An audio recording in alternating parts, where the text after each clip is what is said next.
A warehouse in Brooklyn, inside a dream that, if realized, could change everything.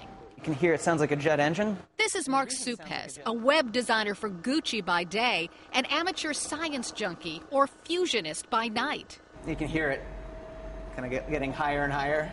So the anticipation's building. It is. Are you excited? I am excited. Okay. Suppes has built a nuclear fusion reactor, a machine he hopes one day will imitate the sun's power and power our world. So what is the hope? What is the goal? The hope and the goal are that this will lead to a viable energy technology that will one day replace coal and oil. Suppes' dream is not new. Nuclear fusion has long been considered the holy grail of energy production.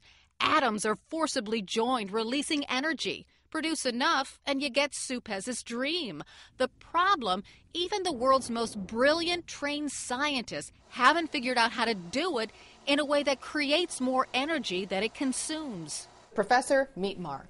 Professor Bob Park admires Suppes' passion, but says his reactor is primitive compared to the sophisticated, gigantic reactors physicists use now. Still, there is always that possibility that he might come up with some little trick that nobody else has thought of. You can figure it out. I mean, I'm not saying that I can figure it out necessarily, but I think that it can be done, and I think that I can be instrumental in doing it. Suppes has spent $37,000 of his own money and 2 years of his life to create this nuclear fusion reactor. The first step is we suck all the air out of the chamber. He bought the mechanical parts on eBay. As for the necessary ingredients, like the isotope element deuterium... But where do you buy it? There's a company called Matheson Trigas in New Jersey.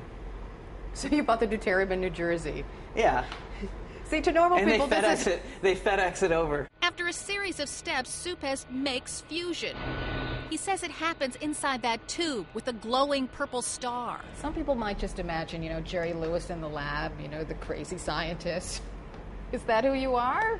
Minus the hair. Suppes just might be a little crazy, but he is passionate about changing the world. And so, how would you like to go down in the history books?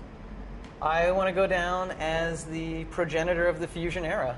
Suppes' next step, raising $200 to $400 million to build a bigger reactor, the kind you need to solve a scientific problem that no trained physicist has managed to do in 50 years.